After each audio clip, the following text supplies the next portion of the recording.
we were sitting in here, listening to something in the studio, and I was reading the TV listings and went, "Oh, that's cool. David Niven, Powell and Pressburger movie, A Matter of Life and Death is on." And Steve went, "What a good name for the album." So it became that. Well, we had a go at that, at taking a chance on the last record. And I think it was probably, we were thinking about it a bit more on the last record, whereas on this album it was all very instinctive. It all happened very naturally and very quickly. And the last album took a long time to record. This one, very, very quick, very live. So that gives me a good clue that we're doing the right thing. And of course the thing just sounds fantastic anyway. It's a really heavy record. So it was, it was relatively effortless. Like putting your foot down when you've got a really big engine in the car, you know, it just goes, you know. Well, we just, out there in the studio, it's just live. So we were all recording together. I was singing in my little booth. Everything's being recorded. In fact, about 80% of the vocals are all taken from the actual live run-throughs. I mean, subsequently, I'd come in on another day and I'd do another 2 or 3 versions of the song. But when they actually went to compile the vocal, 80% of what they used was from the live run-throughs when we were all together, which is great. If I was to pick a Man of the Match award, I'd pick Nico. Although I think everybody's played spectacularly, I think the drums on the album, the sound of it, the playing, his performance is just outstanding. The punchiness of the drums is something we've never had before. They've never really cut through like they do on this record. Me, I get very physical when I'm singing. Well, singing is, from the kind of singing that I do, is very physical. It, you know, it makes a lot of racket and uses a lot of muscles, and I sweat buckets. I mean, I go out there and come in after a vocal performance, and I'm sort of pretty drenched, you know. I'm quite surprised, but I am, you know. And it's quite draining, you know. You do an hour and a half of really full-on singing like that, and you know, you're done. Come back the next day and do it again, you know.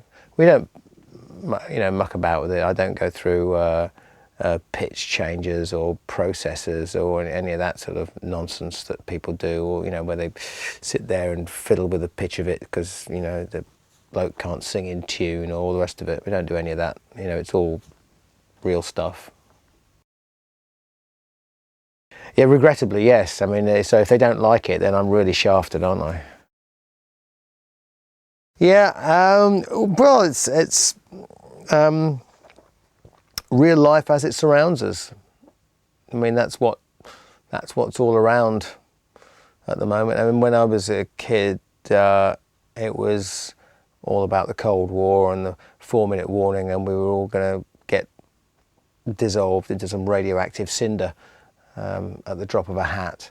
And then the war came down and we all went, "Ah, there you go. There's only AIDS now then. That's the only thing that's going to get us." And no, there's a few other things now, you know. There's, you know, terrorist fundamentalists and dirty bombs and droughts and global warming and bird flu and God knows what. So I mean, there's a whole bunch of like mini apocalypses out there, you know, waiting to come and get you if you want to go and get miserable about it. But yeah, I mean, you know, certainly I think for blokes, I mean, we are kind of a blokey sort of a band. I mean, we're not like an emo band. We're not like New Men and all that kind of stuff. You know, we're blokes. And, you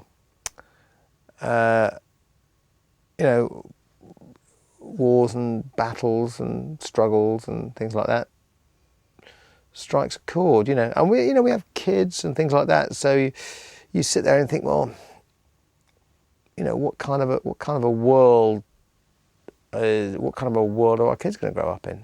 You know? So I think it touches all the bases, really. War and religion. No discussion about the theme at all. I mean, I didn't know what he was dreaming up in terms of lyrics, and he didn't know what I was dreaming up, because I mean, he can't read my handwriting for starters. So I mean, I don't even know half the time, because I scribble it all on bits of paper, and then I lose the bits of paper, and then I find them again. I figure out that I've written half the song on the back of one song and things like that. You know, light and day, night, different light is kind of fundamental to everything, isn't it? And I see a lot of light and different lights, you know, in my other job. I mean, when I'm flying, and people have often asked me, you know, does anything that you do when you're, you know, operating airliners or whatever, do you ever see anything that you write about? And most of the time I say, well, no, not really, because you're sort of busy, you know. It's a bit like saying, you know, as a bus driver, has there ever been anything that you've seen on a number 94 bus that's made you want to write poetry, you know? And you sort of go, well, no, actually there was once, you know. And it's the same thing with, you know, and it's usually to do with light. There's a couple of extraordinary things I've seen that I just think very few people in the world have ever seen this sight, except unless you're an airline pilot, you would never have seen this sight, and that strikes quite deep. You know, you suddenly realise, you know, what a privilege it is to sit there and just see something. We once we were flying to Kazakhstan overnight somewhere, and it was a full moon, and the moon was reflecting off the side of the airplane and was shining like a mirror on the ground below. And of course, where it was very dark, there was no light. But where there was a road or anything wet or a body of water or houses, it reflected like it was a silver, like it was liquid mercury. And I thought, wow, that's just remarkable. I've been in one or two war zones, not necessarily with the airline. I mean, years ago I ended up in Bosnia in the middle of the war, in Sarajevo, and that was a very, very sobering experience that left a very permanent impression on me. So yeah, wars. One or two of the African countries we fly to, I've seen the after effects of wars, and civil wars and things like that, and they're pretty vile, actually. It's awful, you know. And you can't believe. There's two things. One is you can't believe the depths of barbarity that people will stoop to, particularly with respect to children. Not that it should make any difference, you know, the human being's just the same, but children, helpless children, is one thing. But the other thing, which is the way people bounce back, is the way that people survive and live and continue and try and rebuild afterwards. That's the other remarkable thing. So, you know, there's always some kernel of hope within all this carnage. Oh well, when I'm a full-time airline pilot, and I do everything I need to do on my days off. You know, I ask them for a few days off, book some holiday. It's great thing to do on your holiday is do an Maiden record. It's cool. What did you do on your holiday? I made an Maiden record. You know, great. Obviously, when we go on tour, you know, then you know, the band's the thing. No, not really. I just have to stop the buddy captains asking me about the new Iron Maiden record, because we've got a few budding guitarists. There's something about music and pilots. I don't know what it is. There's something about music and flying that it seems to go together. There's an awful lot of musicians, pilots. It's pretty much gone, I think. I mean, Scandinavia was, I think, what it was, but done about 110,000 tickets in Scandinavia in a few days, and it's been sold out for months. I don't know about the rest of it, but I mean, I haven't heard any complaints about ticket sales. I think the first Milan's gone, and they're well into the second one. So many of these shows as well, like Milan and Barcelona, are traditionally quite late. I mean, people don't very often buy their tickets way up front. So we're actually doing incredibly well. Selling out one. Most bands would never sell out the venue until the week before the show. So we're doing great on ticket sales. Yeah, I can't recall ever doing 2 Earls Courts with Iron Maiden at any point in our career, in addition to doing all these other places as well. So it's enormous. I mean, don't forget, we got a gold record in England. The last album did well over 100,000 copies. Well, we haven't been doing those sorts of album sales for 10, 15 years in the UK. So it's doing pretty good. By the time we get to Earls Court, we'll have done the show plenty of times in big-ish places.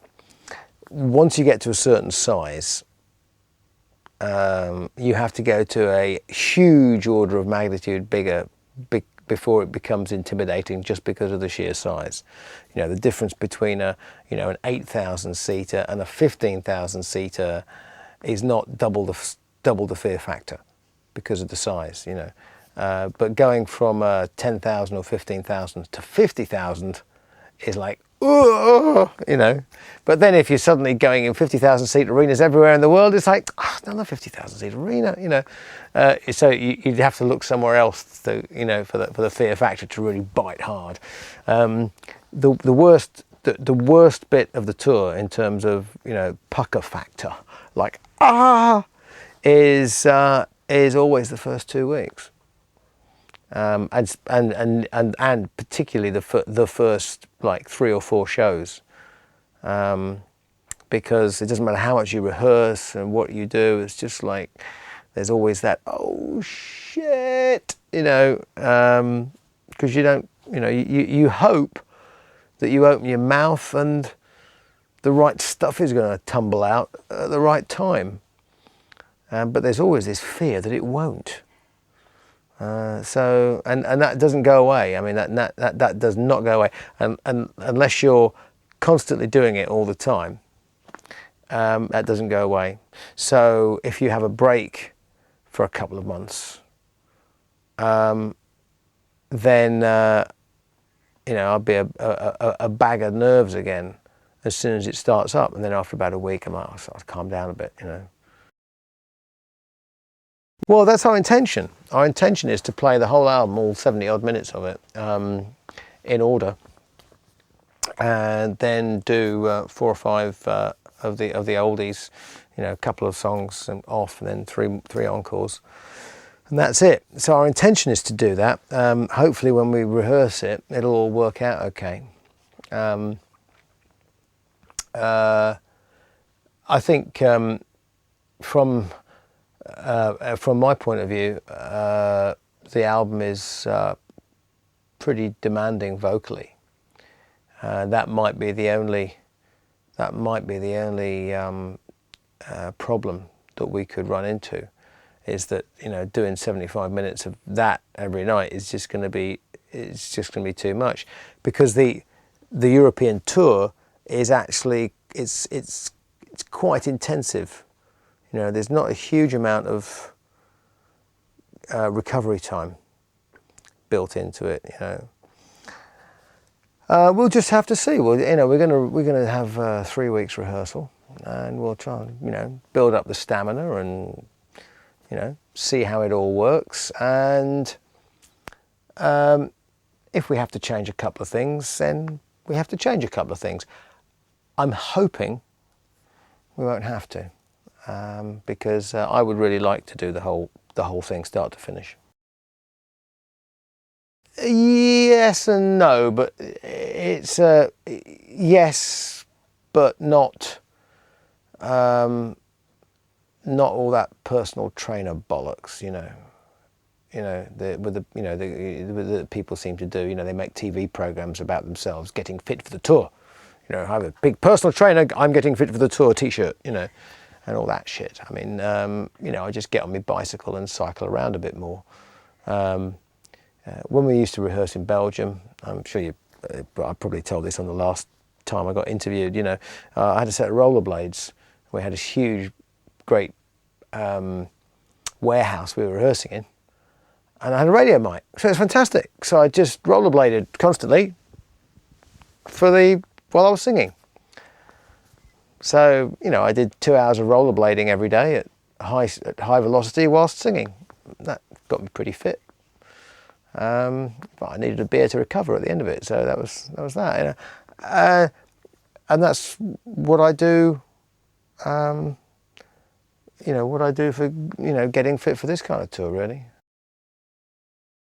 Well, September we start rehearsing. October the plan is that we, subject to availability of venues and things like that, we'll do a short US and Canadian tour, roll on into Japan, and come back from Japan and do the full European malarkey, and then that will take us up till Christmas, which will be 3 months. That'll be a 3-month tour, which we will have covered most places.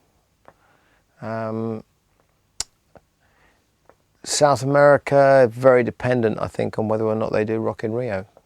So, and also, I think one of the issues there is that we're going to be doing we're planning a very big, very comprehensive tour, 2008. And so, given a choice, you know, we'd rather keep the powder dry in 1 or 2 territories, even though they might love to see us, and give them a huge thing in 2008, where we can be a bit more comprehensive about things. Longest Day I love, and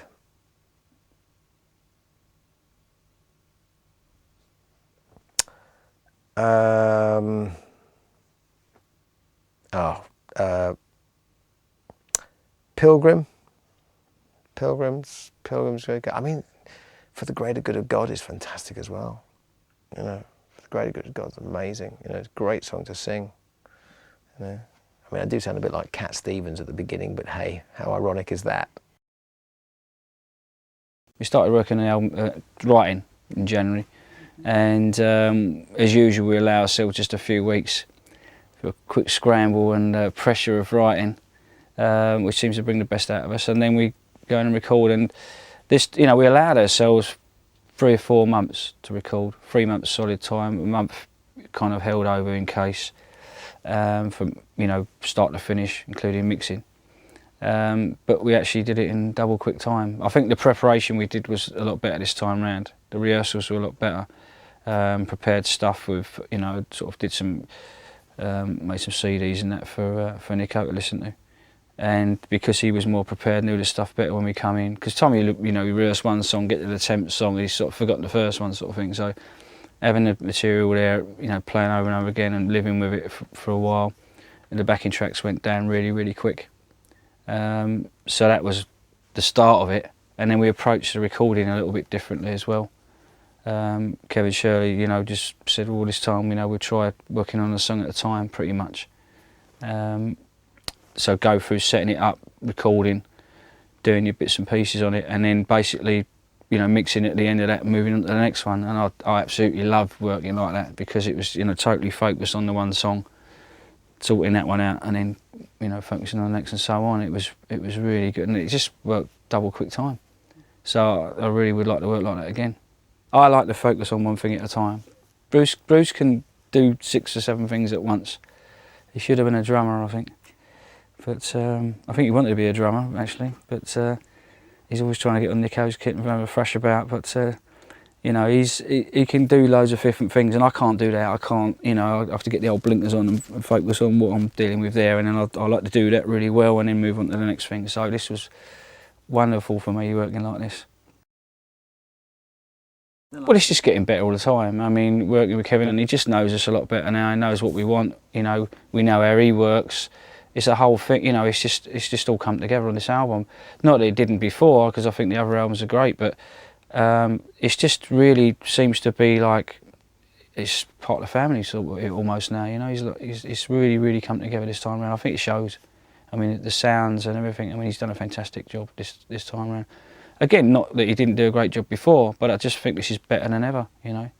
I think he just knows what we want and knows the kind of, he just feels it as well now, you know. He was really excited about doing this album as much as we were, and, you know, it's exciting times, really. Yeah, it's just the way it worked out. I mean, I actually got together with Adrian first, so that's the way it worked out. It just happened that, you know, that's the way it was, and we come up with some really strong stuff together, and it just all really worked very well. You know, melodies flying about all over the place, and inspiration. You know, it was great. So that's kind of how it started off, and that was the kind of nucleus of probably half the album, really. So yeah, there's 4 songs. I got together with Adrian first of all, and then Bruce came in a couple of days later. You know, to kind of fine tune it. We have to make sure that it's, you know, kind of in the right keys and things like that, and it's going to work. That his voice will be, you know, because sometimes my voice is so low that it's, you know, if I get a chorus that I think is going to be, say, there, on his voice, it might be low or even way high, too high or somewhere like that. So we have to sort of work that sort of stuff out, and it was working really good, you know. No, I just had the basic idea of the song, and I had the words as well. So I just, you know, did it myself. But I don't know. It's just one of them things. I mean, there's no rhyme, no reason, or the rules the way we write. You know, it's sometimes it's just always like first come first served. You know, if I've got to get every Asian first, and it's sent to be the thing happen and whatever. So we all sort of pair off and just work whatever. And I mean, in the past, there's been quite a lot of songs where I've just done myself. Lately, there's more input from the others, which I think is great because it takes stuff different directions and that. No, whenever we write, it's just a natural thing. It's not, you know, we don't sit down and have any preconceived ideas of what we're writing. We never write for the fans. Never. We never write what we think they're going to want, because how do you know what they want unless you do a survey? And we wouldn't get into that. We wouldn't even go there. We're very selfish. We do what we want to do. We do it by feel. We don't sort of sit down and think, right, we've got an A to Z of how we think this album should be. It's just the way it worked out, and we just we don't time songs until afterwards. We don't think, oh, this song is too long or too short. We just do whatever we do, and it is whatever it is. I just think you've got to be open-minded about what's happening. You just observe, really. It's not whether you're anything. You know, we're not trying to be preaching about one thing one way or the other. It's just observing. That's all we're doing, and writing down what you know, kind of observing, really. People will take it one way or the other, as they always do, and they always, you know, put two together and come up with 5. And some of the things people come out with is, "Did you mean this and that?" It's like, it's amazing, really. But no, I mean, we're just kind of writing down what we're feeling at the time, really. I don't watch loads of CNN because I see a lot of that when I'm abroad, so I don't tend to not stick too much of that when I'm at home. But yeah, I like watching the news. I like reading the papers, what's going on. Yeah, it's nice to keep up with what's, you know, current events. Well, yeah, light and shade, light and dark, you know, good and bad. I mean, that's life, isn't it, really, you know. devil on one shoulder and the angel on the other. I mean, which route, which path do people take? That's always been an interest, you know. It's you know, involves everybody, you know. So it's, yeah, you know, it's always there. We've talked about in the past about doing an album from start to finish, and this time round it feels like more than ever we should do it.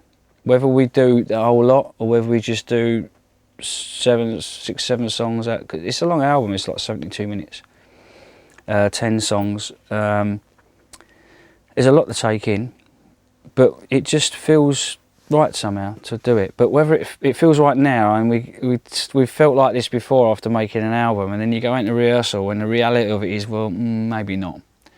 So it depends how if it still feels like that in rehearsal, then we'll go with that, and we're not scared to do that. I think it's a good thing to do. Well, I think it's important the album needs to come out, you know, it is coming out early enough that people have got a chance to listen to it. And if they don't, well, that's tough, isn't it? You know, it's one of them, isn't it? So they need to get their heads around the album, without a doubt. Otherwise, they could be well, I don't think they'd be disappointed, because I think the stuff is really strong anyway, even on first listening. But there's a lot going on, so if they really want to get the most out of it, they probably should listen to it at least 3 or 4 times. In the early days, for me, it was a pressure that I had to come up with everything because no one else was writing at the time. Now that pressure's gone away a lot because they're all helping to write, which is great. But there is an element of, I do get a bit kind of edgy when I'm, is it probably the right word? My missus might say something else, but ratty or something like that. But it's, I get very kind of sleepless nights, and you know, there's so much going on. There's melodies flying all over the place, and sometimes you get mixed up as well because you're doing so many things. You think of a really strong melody, and then you get another melody that's really strong, and so you'll forget the other one, and so you have to keep referring back. Was it that one? And then they get confused. Was it that song or that song? You know, there's so many things going on. The hardest time is, you know, is writing. You know, for me personally, I don't know if the rest of the guys feel the same way, but I feel a lot of pressure when we're writing. You know, because to me, once you know you've got strong material is the be all and end all. You know, that's what it's all about. So once you've got the material, you know, it's a great kind of cloud gone away for me. It's an absolute relief. You know, probably am a little bit difficult to live with, I think, during writing time. It's funny because every album we have, me and Nico have a blazing row, always about the same thing, because we'll work something out in a rehearsal, and then basically, you know, he'll change it. But I could never make out whether it was because he couldn't remember it, or just because he's like that and just wanted to stick a little bit extra in there, and you know, like drummers do. And so there was always this debate going on. But this time, because we had it, you know, recorded down, and that was it. There wasn't that change. There wasn't them arguments going on, because he would learn it, and that's how we rehearsed it, and that's what worked. Because that's what happens. It was a little bit more plain sailing, you know, than before, and we didn't actually have a row. And we were all saying it. We were all talking about it. What's happened? You know, he's like got to the end of the recording. He's going back to sunny Florida, and they were like, well, "What happened there then?" You know, no row. You know. So it was nice. I mean, we've been together so long, we have a blinding row, and it's all got done and dusted and forgotten the next day. But it always happens. But this time it didn't. So I don't know. Maybe we just got a bit older and a bit more mellow or something as well. Who knows? But maybe we'll have one in rehearsals. Yeah, we all can't wait to play the songs. I mean, it's there's a little bit of a gap because we've finished so early. You know, usually we do the album and then we're straight out, you know, pretty much. So it's kind of weird this time. But again, you know, it'd probably be a good thing because there's more time to actually get your head around the songs, listen to the songs, and be more, you know, knowledgeable of the songs when we actually go into rehearsal. So hopefully, all going well, it should be quick and, well, I don't say painful because it's never painful, but you know, it should be a bit easier.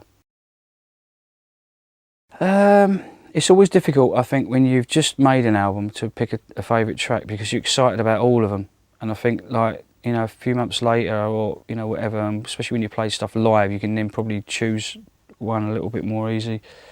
And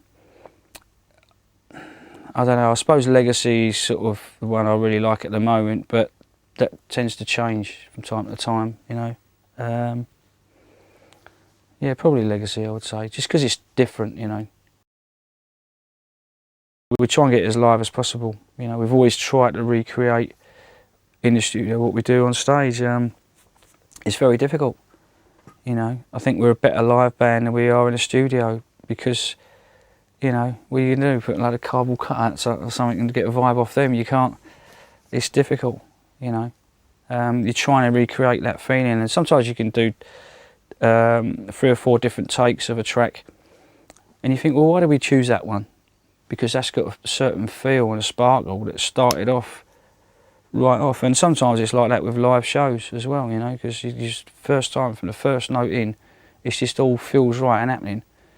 And other nights it's sort of it's not as much, you know. I think we're pretty consistent, but you do get nights with sparkle, and we call it the old sprinkly dust, you know. You can't really explain why it happens. So when you're actually trying to get, you're capturing a moment in time to getting down on the record, you know, on the record, then it's weird. You know, you could play 3 or 4 takes back to back, and they all sound different. You know, because it's a human thing. It's not like a robotic kind of stuff. You know, there's no click tracks and all that kind of stuff. We don't deal with that. So it's very live, very real, you know, kind of way of recording. So it's exciting, and that excitement comes across. If some people playing well and feeling good, that comes across in the music, and that's 9 times out of 10 that'll be the take. Quite often it's usually within the first 2 takes that the ones we go back and we think, yeah, they're the ones. You know, technically you might think, well, I didn't actually play it as well as I could have done, and you're doing more, and you always end up with the first one or the second one. It's just the way, you know, it's just the way it is. It's very dark. It's very bright and cheerful, actually. Yeah, it probably has. I mean, you know, there's some of the themes and some of the songs probably go, you know, you go to certain areas. But I mean, overall, though, with us, we're actually in between. We're joking around and having fun, and so the way, if the music reflects that, it definitely wasn't in the attitudes of the band, you know. I think, you know, we've always sort of veered towards doing more intricate stuff. I think we've sort of gone the whole hog now. You know, I always used to write more straight ahead stuff, but I've sort of gone down the route of, started off with Passion Down on the last album. I think it's just doing something different to challenge yourself, really. You know, every time we do a record, you know, make it exciting for yourself. We've done so many albums. I don't think we've ever got complacent doing records, and I think that's a good thing, you know. I think people must think, you know, we can do it in their sleep, but you know, you get a bit nervous about it, and you want to make a, you know, you try and make a great record every time you do it, and whether you do or not, it's you know, there's one thing. You try and challenge yourself musically, you know. So the songs are getting. You know, they're getting pretty involved. Yeah, it's probably, you know, it's a very complex album, I think, and there's a lot of information on this album, musically and lyrically, and just the shape of it. So, I mean, because we recorded it and actually kind of went away and then came back, and I just got a copy of the CD a couple of days ago, and I put it on, and it's like, you know, I actually was blown away because I hear all, you know, stuff everyone's been playing. And the mix, and it's strange because it doesn't really sound like an Iron Maiden album to me. I think it's got, there's identity is there, there's little bits there, but it's very much removed, I think, from anything we've done in the past. And certainly it sounds a bit dark, or, you know, it's complex, and so a lot of things going on there. So it's as you're saying, it's very refreshing and keeps everyone on your toes, and also with the band, it just stretches you as a player, and you know, especially it's a breaking point. Some of these, yes, absolutely. I think live this stuff will work great because it's very anthemic, it's very dramatic. You know, I can see the crowd getting involved in it. You know, there's a strong theme sort of run through the album. I'm really looking forward to playing it live. I think it's going to be great, and yeah. You know, we're planning quite a special show with it to go, you know, because people are, it's going to be a lot for people to take, you know, so visually we want to try and enhance the show as well, you know. But I think it's one of those albums that's going to work great live. Yeah, say because of the nature, a lot of the songs are not in the complexity of it all, you know. So some of those songs, 7, 8 minutes, 9 minutes, and they're not just straight ahead things. There's a lot of things going on. So it's everything we'll have to watch, you know. You kind of got to keep an eye on what you're playing and everything. But because you want to capture the album, basically you want to recreate that you know, the sound, everything live.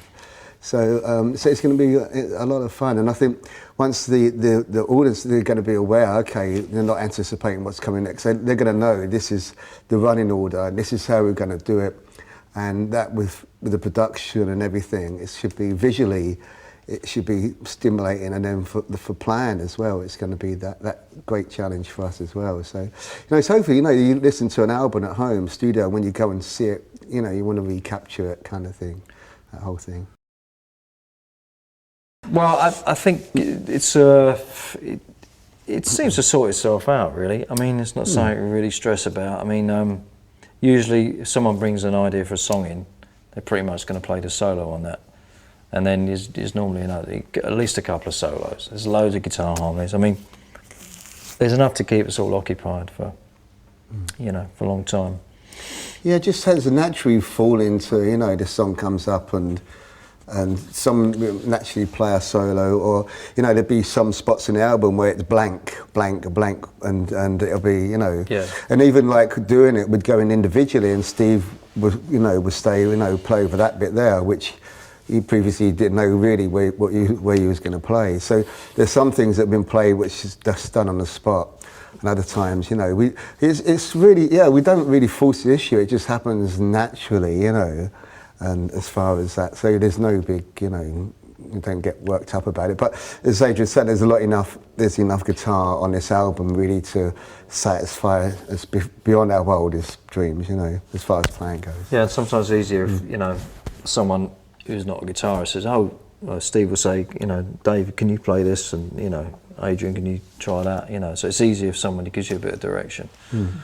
So that happens sometimes. Or Bruce will go, oh, you know, I hear you playing this here, you know, because we've got quite sort of different styles, so there's no fist fights really. He gives us a right hard time. A damn Get good no thrashing. sympathy out of him at all. Yeah, it's from the old school. I mean, he loves that, you know. I mean, even the way he sets the gear up and stuff, and in fact, you know, basically, you know, we like to go in there and play. We have a few effects coming up. It just has it straight, you know, plugged in, and it's like a real purist as far as the sound goes, and he really does justice the way he wants to make it, you know, come out with something that's a little bit different than something you wouldn't normally play. Hence, you know, was going earlier, we have to go home and learn it though, and so you got to do a few finger adjustments, a few tweaks. Yeah, really excited. We were just talking today about what we're going to play, and you know, the gigs we're going to do. It's very exciting. Yeah, looking forward to that. Yeah, especially with this new set, we're doing something we've never done before, and so it's going to, you know, it's a challenge, a new production, and you know, we start off in, you know, tour starts in October, I think, you know, so it's going to be fantastic. And although it's, you know, people probably be aware this is how we're going to do it this time, so, you know, this is how we're going to go out and play the set and stuff, and as opposed to before, you know, the fans will be coming about what's coming next, you know. And obviously now with internet access, you know, after the first show, everyone, it would be up there anyway. Okay, this is what they're doing. But I mean, obviously every night it's going to be, you know, the performance is going to be a bit different. And I think I can't wait really to get out there. And so it's going to be a new challenge. This is a whole new ball game for us now, you know, the way we're going to approach this tour. It's going to be different, you know. It's fantastic. I mean, we just seem to have found a whole new audience, you know, age-wise. I mean, we got the older fans. We got a whole new generation of fans, and you know, places like, you know, football stadiums in Sweden. I mean, just thousands of people just going nuts. You know, it's just such a buzz to play in front of people like that. And actually, how rapid the tickets went on sale, and how quickly they went, you know, and then, you know, a couple of shows in Sweden. Okay, we're going to put another one there. I think in Italy. So they had, you know, adding in shows because they just sold out so quickly. So it's incredible, really, you know. That, and you know, I mean, we've been to these places, you know, not too long ago, you know, and so it's wonderful that, you know, they're welcoming us back, and like the fans over there have just been so loyal, and especially in Europe, it's been incredible. And it just goes from strength to strength. This is, okay, wow, it's sold out this quick, and then next time it's quicker. Yeah, it's about doing, you know, bigger shows hopefully, and you know, maybe slightly less of them. But I think, you know, over the years, we've taken our music all over the world. I mean, literally to the four corners. We've always gone out and done loads of gigs, gone to all these different out of the way places that other bands don't go. We've really taken our music out there because, you know, because of the lack of radio play or whatever that is. So, you know, I think we kind of earned the right to do that, and we've played the bigger shows, and yeah, you do savour it more, and it is a bit more special when you do a gig, and it keeps us fresh. You know, we've been doing it a while, and it keeps it fresh for us. I think that's, you know, that's a good thing. I haven't heard enough yet, really, to comment on that. I think for the greater good, actually, it has, you know, but I think it's just one that I can basically remember how it goes at this time. But it's say there's probably going to be bits on the album that are going to be standing out, but we'll see. You know. I really like the slow one we did, the Shadows. I mean, Bruce played it to me, you know, just acoustically. He said, well, you know, I've got this song, I thought it's going to be fantastic. You know, it's really simple. I thought it'd be really big, but we started working on it, and it didn't really click in when we rehearsed it and recorded it. And even when we recorded it, the backing track, it didn't really catch fire. And then we just added a few things to it. Bruce put the finishing vocal on it, and it was mixed, and it was like, wow, it's fantastic, it's stunning, really, really knocked out with that one. It surprised me. Yes, I think so. I think they're going to be delightfully surprised. It's a very, for me, I think it's a very progressive album, and that's what I kind of grew up with. Well, I did grow up with that, and I'm really excited because we've done certain things on this record that we haven't done before, which is always exciting. And I think our fans will be very pleasantly surprised, and I think it will make a lot of very new fans, you know, people will go, wow, it's great. Yes, nothing new there then. Yeah, there was some great songs. They're all great tunes, and they all have their individuality, but some of the songs we had, there's 2 tracks on the record that have got 7/4 timing and 6/8 in it, which is a challenge. And when I first heard these pieces of music, I kind of panicked a little bit. And but it's like anything else. Once you get familiar with something, you think, oh, why did I have a problem with that? But yeah, there's a lot of beautiful arrangements on this record. I'm very, very excited about it. The drumming on, I approached it slightly different to other records that we've done in the past, whereby I kind of tried to keep it more solid, more groove playing, if you like. Whereas my style within the band has changed over the years, whereas I don't do too many big drum fills anymore, and it's sort of more what the song requires. And that's what we've got on this record. This record, I've got a, you know, how many is that for me? 11th album, studio-wide. And this has been the best time making this record. They've all been wonderful. They've all had their moments of magic in the studio. We've always had a great time making records. There's something about this record that, for me personally, this is my opinion, is the best that we've done, for me. And it's not just the character of each of the songs, which we do have a diversity, and there's something for everybody on this record. I think the difference was he wanted to mix it live as we did it. Went. So we did each track and we mixed it, as opposed to doing the whole album and mixing it afterwards. And I think that's definitely brought a kind of spontaneity to each track, because you could change things around and bring other things to bear on that particular track, and then take that off and start again for the next one. So that in itself was quite a departure for us. But for us actually playing live in a studio, that's I think the essence of this band is we're a live band. Exactly. If you can capture that in a studio, then you're on a winner. And I think that's what Kevin Shelley does, and he tries to do. And this is probably the closest he's ever come to doing that. You know, everybody's performance on this, it's just stunning. I mean, all the guitar solos are just unique to me. They're fantastic. And Bruce's vocal performance, I thought Dance of Death was great. But this is just, it surprises me. I've been in this band so long, but it still surprises me when I hear these songs and I hear the performances of each of the guys. Myself, I mean, Kevin has made me sound immense. Oh my goodness, we said he wasn't going to say anything. We did, that's very true. Now, I think that possibly, going back to the story of how I feel about this record, that probably had a lot to do with it. We normally, didn't we, Jan, every album, even before Jan joined the band, from 1983, we'd have an argument about something. Yeah. And this time around, when we started rehearsing, it was just a totally different feeling for me personally. And Steve and I, we didn't even come close to going off on one. And it was funny, on the last day when we recorded Yannick's song, The Legacy, which is the last track on the record, we just finished it, and we had B-sides to do that day.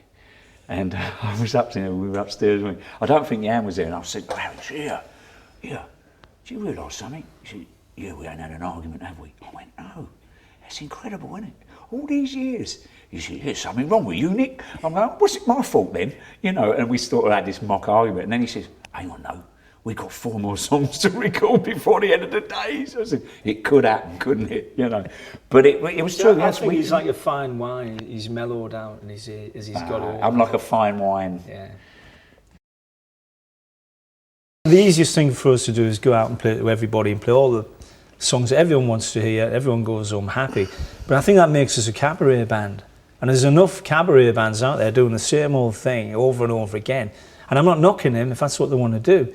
But I think if you have something to say, you've got to come back and you know, I feel that we're quite a vital band at the minute, and we have so many ideas. All of the band bring ideas in. All of the band have probably an hour's worth of material that we couldn't get on the album. And we've got so many variables within the band that I think we have a lot that we can say now about where we are now and what we do now. And I think to come out and just do two songs off the new album and play the greatest hits set isn't the right thing for us to do. I think you've got to set your stall out. You've got to set your stall out, and you've got to say that we're a band that's happening now. And it isn't about, I mean, for the past doesn't interest me. The past is the past. The present is what's important, and where we're going in the future. And I don't tend to look back a lot. And I think it's really important that we make a stand where we are. Otherwise, we just become one of those cabaret bands. I don't want to be a cabaret band. I'm psyched for this tour. I really am. I think we all are very excited about getting together. I mean, we did a video the other day for Different World, and a song that Davey had written, and we just did the playback and, you know, played the song as though we were recording. It was fantastic, and it was like, whoa! And we were just kind of miming. We weren't miming, we were playing the playback, right? And it was just, whoa, can't wait to get this one under the belt, you know. And it's like every song on this record is just like that. Well, I think we're a good live band, and I think when people come to see us, they get that. And sometimes it's difficult to get people in, because people might look at it and think, well, this band have been around 20 years, but there's a reason why the band has been around. It's because when we go out live, we're a good band. And I think in these times of commercialism and kind of pop art and whatever else that you got out there, to see a real rockin' band, I would hope that's one of the reasons why we've been successful. Oh, no, you look at me there. Oh, it takes me a while. I have to, you know, I'm not a young guy anymore. I'm getting close to being an old man. And it does take me, you know, when we're on the road even, I have to warm up. My hands get swollen up and the joints start aching and all that stuff. And I mean, there's no two ways about it, you know. Age, as you get older, things start to hurt, you know. And so before the tour, I usually do a bit of swimming at home, play a bit of tennis, do a little bit of running. I'm not very good on that kind of exercise regime, so I like to make things enjoyable. And so I start to get myself, and I play every day. Whereas when we're on downtime, I maybe play twice a week at home. I'll sit and practice and take lessons off my son. And that's how I prepare. But once we get into our routine of rehearsing, it takes us a couple of days. We usually run, actually it doesn't even take that, does it? Oh yeah. For me, I don't know, you know, I love touring anyway. This is where this band really shine, is when we go out in front of an audience and we're all together on the same stage. Well, obviously we have to be on the same stage, don't we? But you know, it's the essence of Iron Maiden. We make great records. This, as I said, is my highlight, but live is where we shine. It's that kind of, you're never quite sure whether you're happy or not, because you go on, when we're on the road we're happy, then after about 3 or 4 months you think, oh blimey, we've got another 4 months to go or whatever, and then you go through that sort of lull where you think, oh well, it'd be nice to be at home, wouldn't it? Put your feet up, have a pint of beer and a bangers and mash, you know, or what have you. And then when you stop touring, about 6 weeks down the line, you're sitting at home going like this, and the wife goes, when are you going on the road again? You know. But I do. We're players, you know. This is our lives, you know. We've done this all of our lives, and when you don't do it, you really miss it. And when you do it, you kind of miss not doing it. If you see, does that make any sense? Yeah. Start at the top and end up at the end. No, I have a favourite. Do you have a favourite? Yeah, I like Greatly Good of God. I like that one. I like the way, I like the content. I like the way it's kind of ambiguous in the way it's written. I like the song To Play. And I just, lots of different melodies. Great song. Like that one. But you know, yeah. They're all like little babies. I like them all. But that one I think I'd be great live. Lord of Light. For 2 reasons. One, it's probably our most progressive track on the record in terms of the structure and the arrangement of the tune. There's beautiful light and shade in there, and there's effects on the cymbals. Please, it's not a drum thing, boys and girls. It's very 70s to me. Bruce's vocals are fantastic, absolutely stunning, and the guitar work in it is over and above the Call of Duty in my opinion. I mean, it's just unbelievable. So that's my favourite right now. But then there is The Greater Good of God. Then there's I call it the rhyme of Benjamin Brieg, and it's called, what's it called? The reincarnation or something? I don't know, the official word, the name of it. The Billy Bunter song.